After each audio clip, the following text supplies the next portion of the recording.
हरिओम, ओम आनंद में ओम शांति में ओम ज्ञान में आप सभी दर्शकों का हमारे चैनल पर स्वागत है। आज हम लोग बीएड फर्स्ट सेमेस्टर के अंतर्गत संवेगात्मक बुद्धि की विशेषता का भी अध्ययन हम लोग करेंगे। संवेगात्मक बुद्धि क्या है? जैसे जहाँ हमारा संवेग जो हमारे अंदर भावनाएं उठती हैं, जैसे प्रेम की, घृणा की, हर्ष की, विषाद की, डर की, धैर्य की, एक प्रकार से जो हमारे अंदर भावनाओं का जो एक वेग उत्पन्न होता है उसी को हम लोग संवेग कहते हैं। संवेग जिस पर हमारा ध्यान ज़्यादा रुक जाए वह संवेग ज़्यादा देर तक बना रहता है। जैसे ही वो ज़्यादा देर तक बना रहता है उस पर दिमाग काम करना शुरू करता है। तो सामान्यतः संवेगात्मक बुद्धि का तात्पर्य होता है कि व्यक्ति के अंदर अच्छे संवेगों का विकास करके उसकी बुद्धि को सही कार्य, सही दिशा, सही व्यवहार में लगाते हुए उसके व्यक्तित्व का विकास करना। ये आप जान लीजिए, जैसे ही हमारी भावना सही रहती है, जितनी ही भावना हमारी सही रहेगी उतने ही हमारे विचार अच्छे होंगे, उतना ही हमारे कर्म अच्छे होते हैं। अर्थात भावनाओं से ही ज्ञान, व्यवहार, सोच समझ, क्रियाकलाप इत्यादि का विकास होता है। तो उसका मैं डिटेल में अर्थ पिछले वीडियो में बता चुका हूँ। इस वीडियो में संवेगात्मक बुद्धि से की विशेषताएं क्या है, संवेगात्मक बुद्धि हमें देती क्या है, संवेगात्मक बुद्धि हमें किस प्रकार से नियंत्रित करती है, संवेगात्मक बुद्धि हमारे बुद्धि की क्षमता को किस प्रकार से विभिन्न गतिविधियों, विभिन्न प्रक्रियाओं में आगे बढ़ाती है, उसी को हम लोग देखेंगे। आइए इसमें देखते हैं संवेगात्मक बुद्धि की विशेषताएं। इसका अर्थ 5 प्रकार से बताने का मैंने प्रयास किया है, जो आप पिछले वीडियो में देखेंगे इस पेपर के अंतर्गत तो मिलेगा। आगे हम देखते हैं। पहली विशेषता है भावनाओं को समझना। जैसे ये होता है संवेगात्मक बुद्धि, याद रखिए, भावनाओं से बुद्धि बड़ी होती है। भावनाओं से क्या होती है? बुद्धि बड़ी होती है। बुद्धि का भावनाओं पर भी नियंत्रण होता है, क्योंकि जब आप भावनाओं को समझते रहेंगे तब न आप निर्णय लेंगे कि नहीं हमारी बुद्धि सही है कि नहीं, हमारी बुद्धि सही दिशा में काम कर रही है कि नहीं। यानी अच्छे संवेग जैसे प्रेम, दया, उदारता, क्षमा, ये सब अच्छे संवेग होते हैं। अच्छे संवेगों के संग अगर आपकी बुद्धि है, अच्छी विचार आपके मन मस्तिष्क में चल रहा है, अगर उस समय बुद्धि काम करती है तो निश्चित रूप से आपसे जो कार्य होगा वो अच्छा कार्य होगा, आपके व्यक्तित्व का विकास अच्छाई की तरफ होगा। और यदि गलत संवेग, क्रोध, घृणा, ईर्ष्या, ये सब अगर आपके अंदर बढ़ रहे हैं, उस समय बुद्धि आप काम ले रहे हैं, उस समय आप कोई कार्य कर रहे हैं, तो निश्चित रूप से आपका क्या होगा? पतन होगा।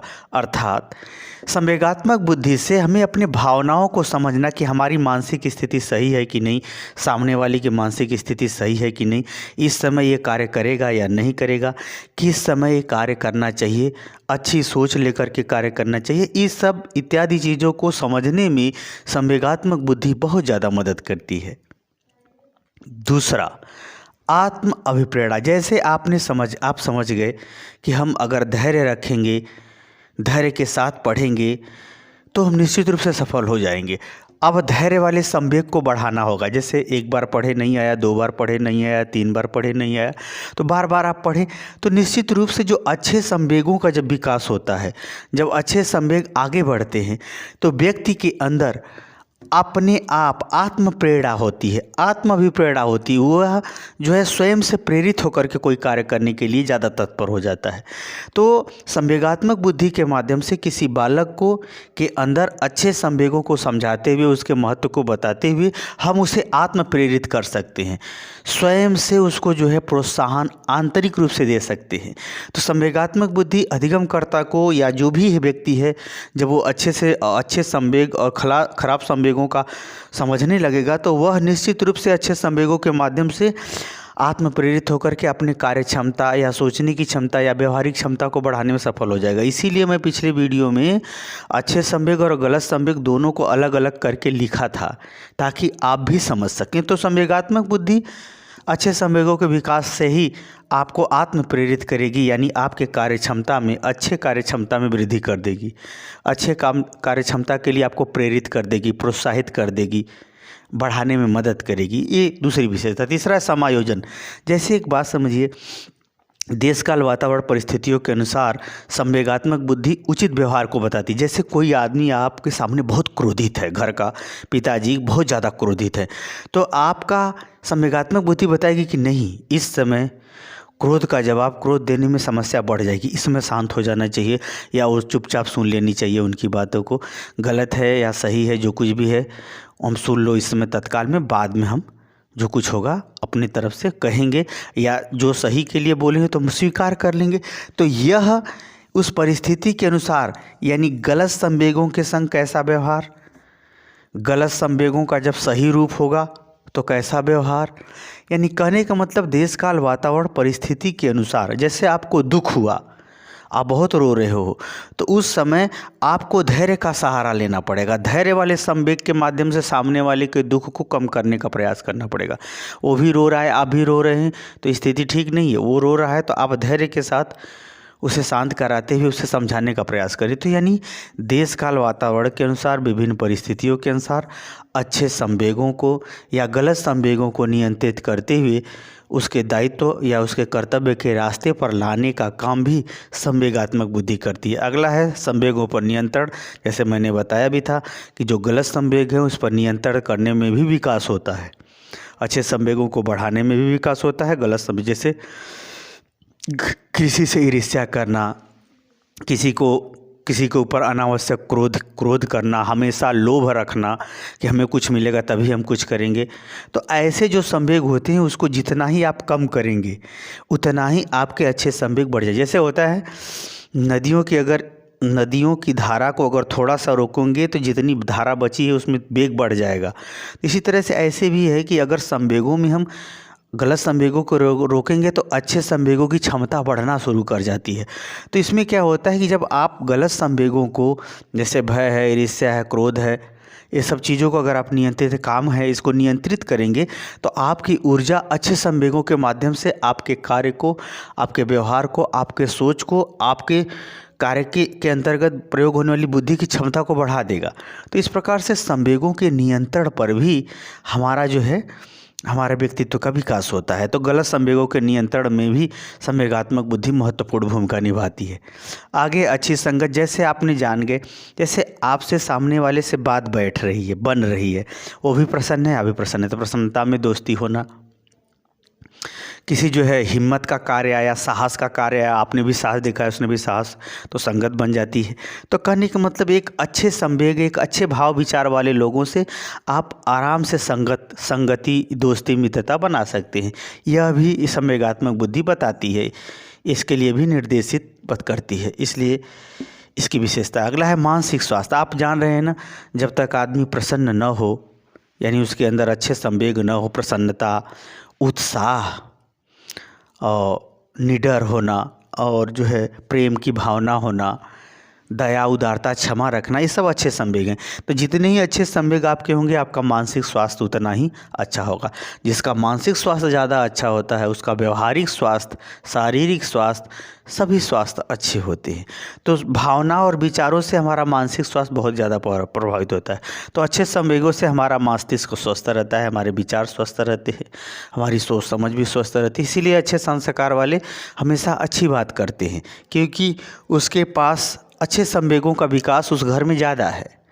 और गलत संवेगों वाले वह कलह कलेश, लड़ाई झगड़ा, इसका बिगाड़ो, उसका बिगाड़ो, उसके पे हंसेगा, उस पे हंस, फालतू बेफजूल की बातें रहती। तो इस तरह से अच्छे संस्कार में अच्छे संवेगों के विकास के कारण से लोगों का हाव भाव, चेहरा भी प्रसन्न रहेगा, नीयत भी साफ रहेगी, व्यवहार भी अच्छा रहेगा, ऐसा देखा जाता है, क्योंकि उस परिवार में अच्छे संवेगों का विकास ज़्यादा हुआ। अगला सद्भावना का विकास, सबके कल्याण की भावना, सबके प्रति अच्छे विचार रखना, सबका भला सोचना, सबके सुख दुख में भाग लेना, यानी सद्भावना। अच्छे संवेगों के कारण, संवेगात्मक बुद्धि अच्छे संवेगों के कारण से, अच्छे संवेगों के विकास के फलस्वरूप या अच्छे संवेगों की जानकारी देने के कारण से व्यक्ति के अंदर क्या होती है, सबके प्रति कल्याण की भावना। नहीं भला कर सका तो बुरा भी नहीं करेगा। तो अच्छे संवेगों के प्रति कल्याण की भावना सबके प्रति वो पाई जाती है अच्छे संवेगों के कारण से, जो संवेगात्मक बुद्धि के द्वारा समझ में आता है। अगला है कार्य संपादन। जैसे अगर कोई आप कार्य कर रहे हो अच्छे मन से, अच्छे भाव से, अच्छे संवेगों से, जैसे कार्य कितना हो कठिन हो, असफलता में भी अगर आप प्रेम करते हैं तो निश्चित सफल हो जाएंगे। कहने का हमारा ये तात्पर्य है, किसी कार्य के पीछे आप कितना भाव से, कितना विचार से, कितनी तन्मयता से आप काम करते हैं, उस हिसाब से उस कार्य का रिजल्ट आता है। तो कार्य संपादन में जब अच्छे संवेग होते हैं तो कार्य का रिजल्ट अच्छा आता है।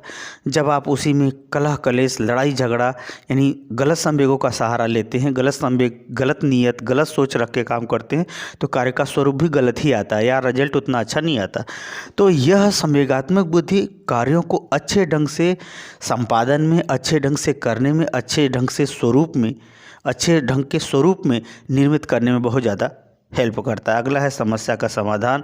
जैसे समस्याएं तो अनेक आएंगी जाएंगी जीवन में, उस समस्याओं में जो संघर्ष की भावना है, जैसे धैर्य, निडर होना, उत्साह रखना, ये सब जो अच्छे संवेग, इससे रिलेटेड अगर संवेगों का विकास होता है तो अच्छे संवेगों के माध्यम से आप किसी भी समस्या का समाधान खोज सकते हैं या खोजने का प्रयास कर सकते हैं।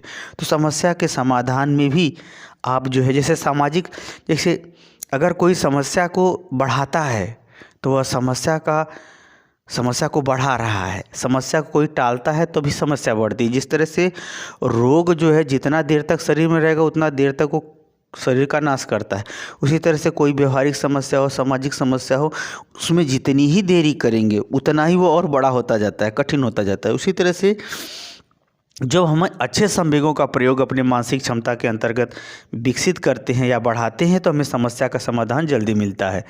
यही कारण है कि अच्छे लोग समस्या के समाधान में विश्वास रखते हैं और गलत लोग समस्या को बढ़ाने में या समस्या को उलझाने में काम करते हैं। जैसे अगर हम बात करें तो भ्रष्टाचार बहुत बड़ी समस्या है, लेकिन अगर आप इसे दूर करने की बात सोचेंगे तो जितने सरकारी विभाग में डिफ़ाल्टर हैं सब आपको लपेट के पहले आपका नौकरी खा जाएंगे कि यह करने ही ना पाए, क्योंकि जो लोभ का संवेग बढ़ा रखा है, काम का संवेग बढ़ा रखा है और जो है अनावश्यक रूप से जो है अपने वर्चस्व के कारण से दूसरे के अंदर भय का वर्चस्व बना रखा है, वो सब बहुत तेज उसका विरोध करते हैं। भारत के विद्वानों की तो कुछ कहना ही नहीं है। तो समस्या का समाधान जब अच्छे संवेगों के माध्यम से होगा तो फिर ऐसा होता है कि अच्छे संवेग के माध्यम से समस्या का समाधान जल्दी निकलता है, समस्या जल्दी हल होती है।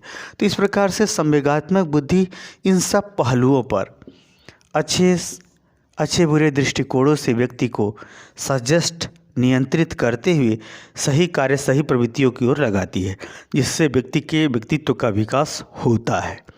क्योंकि जहाँ सोच होगी उसी जगह ध्यान जाएगा, उसी जगह रुचि उत्पन्न होगा और उसी जगह बुद्धि कार्य करेगी और उसी जगह कार्य या व्यवहार होगा, उसी का रिजल्ट आएगा। ये सब सारी बातें डिटेल में पढ़ाई जा चुकी है। प्लीज़ मैं बीएड का सिलेबस पढ़ा रहा हूँ, इसलिए आप क्रम से देखेंगे तो ज़्यादा अच्छा लगेगा। मुझे उम्मीद है कि संवेगात्मक बुद्धि की विशेषता आप समझ गए होंगे। समझ गए तो कमेंट बॉक्स में ज़रूर बताइए। साथ ही मेरे चैनल को लाइक और सब्सक्राइब कीजिए। हरिओम।